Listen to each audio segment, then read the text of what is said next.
אנחנו נמצאים במציאות מאוד מפותלת, וחלק מהזמן גם מטורפת, ואנחנו רוצים קצת עוגן, ביטחון כלכלי, או לפחות אפשרויות לייצר אחד כזה. אז בואו נדבר על אלמנטים שיכולים לתת לנו קצת שלווה בכיס. אחד הפתרונות הוא משכנתא הפוכה. איך זה יכול להשפיע עלינו? ואיך אפשר לייצר לעצמנו אחת כזאת? הנה שי וייסמן, מנכ"ל משכנתא הפוכה מקבוצת הפניקס.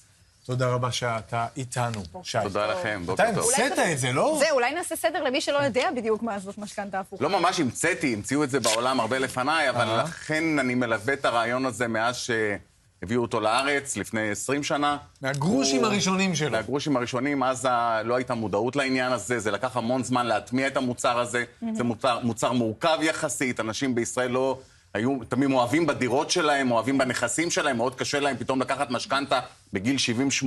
אז תפשט לנו למי שלא לגמרי יודע. בוא נעשה לכם קצת סדר. בעצם בשלוש שנים האחרונות המוצר הזה נכנס למודעות מקסימלית.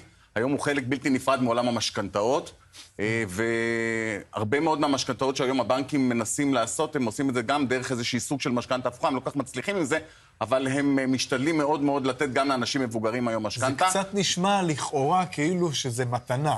במקום שאתה משלם לבנק, הבנק ישלם לך משכנתא הפוכה. נכון, לא ככה. זה לא ממש ככה, אבל מצד שני החזרנו את הגיל השלישי עשרות שנים אחורה.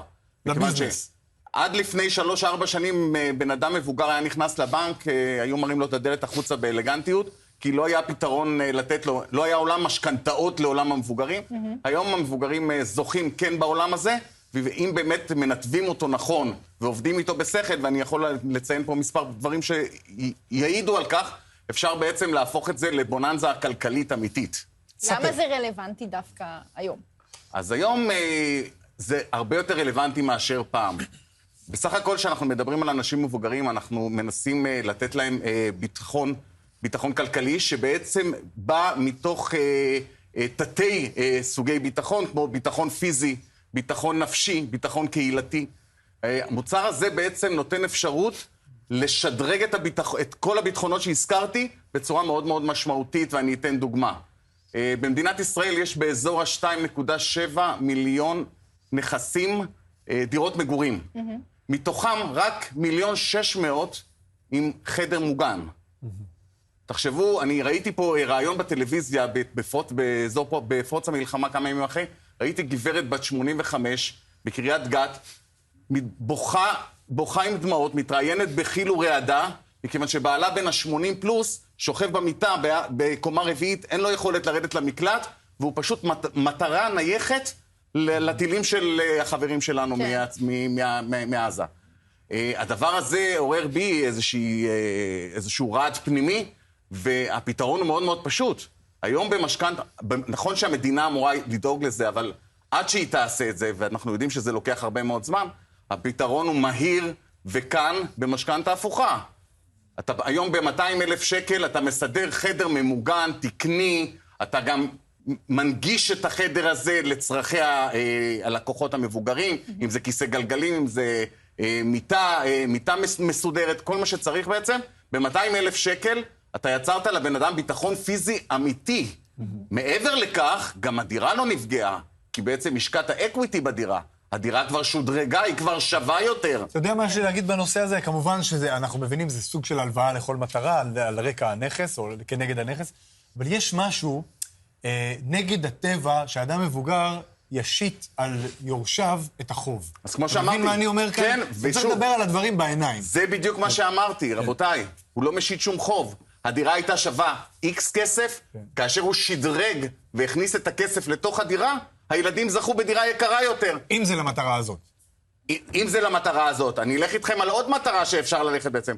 לדוגמה, לשדרג ולהחליף דירה כדי לעבור לגור ליד הילדים. זה מקנה המון ביטחון להורים, המון ביטחון לגיל המבוגר, ושוב, מה עשינו פה בעצם? לקחנו דירה, מכרנו אותה, לקחנו דירה קצת יותר יקרה באזור הילדים, והשבחנו את הנכס בזכות המשכנתא ההפוכה. שוב בעצם לא פגענו בירושה של הילדים, בהון הקיים. ההפך, אנחנו כל הזמן תומכים באקוויטי של המשפחה. יש עוד דוגמאות שבהן המשכנתא ההפוכה היא נכונה יותר או הטובה יותר? כן, לדוגמה, כל מה שקשור לביטחון קהילתי, אנשים היום, בעקבות המלחמה, בעקבות החרדות, בעקבות הפחד, בעקבות הבדידות, מחפשים בנרות היום את העולם של דיור המוגן.